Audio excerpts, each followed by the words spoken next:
നമുക്ക് കാസർഗോട്ടേക്ക് ഒന്ന് പോയി വരാം. കാസർഗോഡ് ചെർക്കള സ്വദേശി രഞ്ജിത്തിൻ്റെ വീട്ടിൽ നിന്നാണ് അർജുൻ കല്യാട് നമുക്കൊപ്പം ചേരുന്നത്. അർജുൻ, ഈ പറഞ്ഞ കഥകൾ പോലെ തന്നെയാണ് പാതി തീർത്ത അല്ലെങ്കിൽ പാതിയായ സ്വപ്നങ്ങളും ബാക്കി വെച്ച് ഈ രഞ്ജിത്തും ഇനിയിപ്പോൾ വീട്ടിലേക്ക് മടങ്ങുന്നത്. ഇന്നിപ്പോൾ ഒരുപക്ഷെ രാത്രിയാകും രഞ്ജിത്തിൻ്റെ മൃതദേഹവുമായി ആംബുലൻസ് അവിടെ എത്താൻ. നാട് ഒരുങ്ങി ഈ തങ്ങളുടെ പ്രിയപ്പെട്ടവൻ്റെ ചേതനയേറ്റ ശരീരം ഏറ്റുവാങ്ങാൻ തയ്യാറെടുത്തിരിക്കുകയാണോ ഇപ്പോൾ? തീർച്ചയായിട്ടും അരുൺകുമാർ, നേരത്തെ സ്റ്റെഫിൻ്റെ കാര്യം പറഞ്ഞതുപോലെ തന്നെ സ്വന്തമായി അധ്വാനിച്ച് അങ്ങനെ ഒരു വീടുണ്ടാക്കി ഏകദേശം 2 വർഷം പൂർത്തിയാവുകയാണ്. ആ വീട്ടിൽ അധിക നാളുകൾ രഞ്ജിത്തിന് അന്തിയുറങ്ങാൻ വേണ്ടി കഴിഞ്ഞിട്ടില്ല. എല്ലാ സ്വന്തം അധ്വാനത്തിൻ്റെ ഭാഗമായിട്ടാണ് വീട് കെട്ടിപ്പൊക്കി ഉണ്ടാക്കിയത്. അതിൻ്റെ ഭാഗമായി വീണ്ടും പ്രവാസത്തിലേക്ക് പോയി. അതിൻ്റെ ഭാഗമായി വലിയ തോതിലുള്ള ഒരു ആഗ്രഹമായിരുന്നു ഈ വീട്ടിലെത്തണം, ഒരു വിവാഹമൊക്കെ കഴിക്കണമെന്നുള്ള ആഗ്രഹം രഞ്ജിത്തിനെ സംബന്ധിച്ചിടത്തോളം ഉണ്ട്. ഇവിടെ ഇപ്പോൾ പൊതുദർശനത്തിന് ആവശ്യമായിട്ടുള്ള ക്രമീകരണങ്ങൾ വീടിനോട് ചേർന്നുള്ള മറ്റൊരു വീടിൻ്റെ ഒഴിഞ്ഞ ഒരു സ്ഥലത്താണ് ക്രമീകരിച്ചിരിക്കുന്നത്.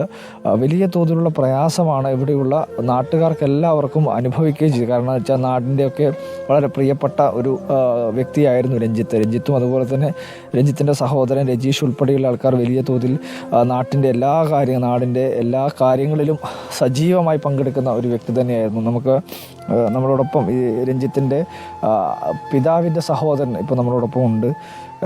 ഇന്നലെ കളക്ടർ ഉൾപ്പെടെയുള്ള ആൾക്കാർ വിളിച്ചിരുന്നു. ഏകദേശം എത്ര സമയത്തേക്ക് ഇവിടെ എത്തിക്കാൻ കഴിയുന്ന അങ്ങനെ എന്തെങ്കിലും അറിയിപ്പ് ലഭിച്ചിട്ടുണ്ടോ? 8 മണി എൻ്റെ ആവശ്യം വിളിച്ചോന്ന് പറഞ്ഞു. കളക്ടർ വിളിച്ചു, വലിയ ഓഫീസിൽ വിളിച്ചു, പിന്നെ ഇപ്പോൾ ഡി ജി വിളിച്ചു. 8 മണി നമ്മൾക്ക് കൊച്ചിക്ക് എത്തുമെന്ന് പറഞ്ഞത്. 10 മണിയാവുമെന്നാണ് പറയുന്നത്. എന്തായാലും വൈകുന്നേരത്തോടു കൂടി എത്താനുള്ള നിങ്ങളുടെയൊക്കെ ഒരു വലിയ പ്രതീക്ഷയാണ് പോയതെന്ന് അറിയാം. സങ്കടം. നിങ്ങളുടെ ഇവൻ പുതുതായി എടുത്ത വീടായിരുന്നു അല്ലത്? 2 കൊല്ലത്തെ കൂടിയിട്ട്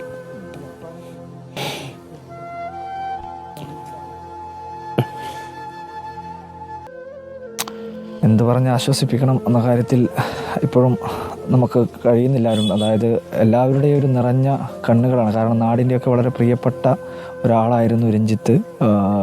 നാട്ടിലെ ക്ലബ്ബ്, വായനശാലയൊക്കെ കേന്ദ്രീകരിച്ചുകൊണ്ടുള്ള പ്രവർത്തനങ്ങൾ, അത്തരത്തിലുള്ള ഒരു സാമൂഹ്യ സന്നദ്ധ പ്രവർത്തനങ്ങളിലെല്ലാം തന്നെ വളരെ സജീവമായി ഇടപെടുന്ന ഒരു വ്യക്തിയായിരുന്നു രഞ്ജിത്ത്. നാട്ടുകാർക്കൊക്കെ വളരെ പ്രിയപ്പെട്ട ആൾ കൂടിയാണ്. വീടിനോട് ചേർന്നുള്ളൊരു സ്ഥലത്താണ് ഇപ്പോൾ പൊതുദർശനത്തിന് സൗകര്യം ഒരുക്കിയിരിക്കുന്നത്.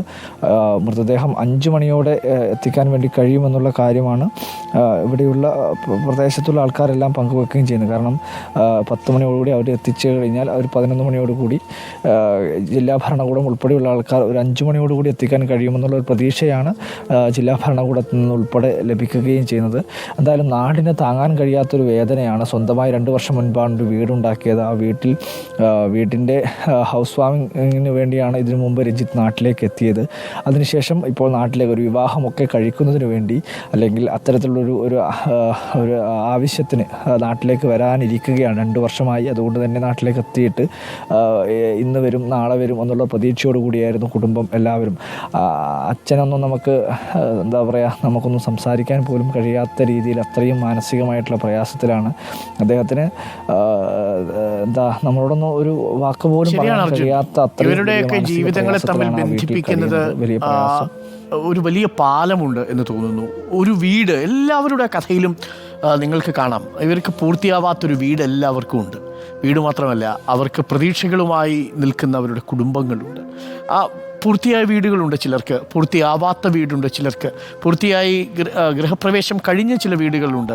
ആ വീടിൻ്റെയൊക്കെ ഉമ്മറപ്പടിയിലേക്ക് അവരുടെ ചേതനയേറ്റ ശരീരം എത്തുമ്പോൾ ഗൃഹപ്രവേശനത്തിന് വേണ്ടി അവർ പുഞ്ചിരിച്ച് അവരുടെ ചുണ്ടിൽ എല്ലാവരെയും കണ്ട് ആശ്വസിപ്പിച്ച് സന്തോഷിപ്പിച്ച് നടന്നിരുന്ന മനുഷ്യർ ആ ചേതനയേറ്റ ശരീരമായി കിടങ്ങുന്നത് താങ്ങാൻ കഴിയില്ല. ഇത്രയും അധികം മനുഷ്യർ ഒരുപാട് പ്രതീക്ഷകളുമായി തീർന്ന പ്രവാസി ജീവിതങ്ങൾ അവർ തിരികെ എത്തുമ്പോൾ വലിയ രീതിയിലുള്ള ഒരു ചങ്കിൽ ഇങ്ങനെ നോവുണ്ടാവുന്നൊരവസ്ഥയാണ്. ഇപ്പോൾ രഞ്ജിത്തിൻ്റെ കാര്യം പറഞ്ഞതുപോലെ രഞ്ജിത്ത് 2 വർഷം മുമ്പ് ആ വീട് പണി പൂർത്തിയാക്കുമ്പോൾ വലിയ സ്വപ്നങ്ങളൊക്കെ തീർത്തുകൊണ്ടിരിക്കുകയാണ്. ഒരു പുതിയ ജീവിതത്തിലേക്ക് കടക്കാൻ വേണ്ടി വിവാഹം കഴിക്കണം, അത് വീട്ടുകാരുടെ നിർബന്ധത്തിന് വഴങ്ങുന്നു. അല്പസമയത്തിനുള്ളിൽ ഇനിയിപ്പോൾ തിരിച്ചു വന്നാൽ അടുത്തത് കല്യാണമാണ്. അങ്ങനെ പടിപടിയായി ജീവിതത്തിന് ഇങ്ങനെ സെറ്റിൽ ചെയ്തുകൊണ്ടിരിക്കുന്ന മനുഷ്യരാണ്, ജീവിതത്തെ ഇങ്ങനെ ഉറപ്പിച്ചുകൊണ്ടിരിക്കുന്ന മനുഷ്യരാണ്. പെട്ടെന്ന് എല്ലാം താളം തെറ്റുന്നത് പോലെ വിധി അവരുടെ ജീവിതം കവർന്നെടുക്കുന്നത്. അർജുൻ്റെ കഥ, അർജുൻ ഇപ്പോൾ പറഞ്ഞ കഥ വല്ലാതെ ഉള്ളിൽ വയ്ക്കുന്ന കഥയാണ്. പ്രവീണ പറഞ്ഞ സ്റ്റെഫിയുടെ കഥ, അർജുൻ പറഞ്ഞ ദിഞ്ജിത്തിൻ്റെ കഥ, ഇതൊക്കെ നമ്മുടെ ചുറ്റും ജീവിക്കുന്ന മനുഷ്യരുടെ കഥകൾ കൂടിയാണ്. ഇവരെയൊക്കെ തമ്മിൽ ബന്ധിപ്പിക്കുന്ന ചില പാലങ്ങളുണ്ട്. അത് ആ മനുഷ്യരെ കാത്തിരിക്കുന്ന ബന്ധുക്കളുടെ കണ്ണീരിൻ്റെ പാലമാണ്. അവരുടെ മൃതദേഹങ്ങൾ കാത്തിരിക്കുന്ന പണി തീരാത്തതും പണി പൂർത്തിയായതും പണി തീർന്ന് ഗൃഹപ്രവേശം കഴിഞ്ഞതുമായ വീടുകളുടെ കഥയാണ്. അവരുടെ കുമ്മറപ്പടിയിലേക്ക് അവരുടെ പ്രിയപ്പെട്ടവരെത്തും.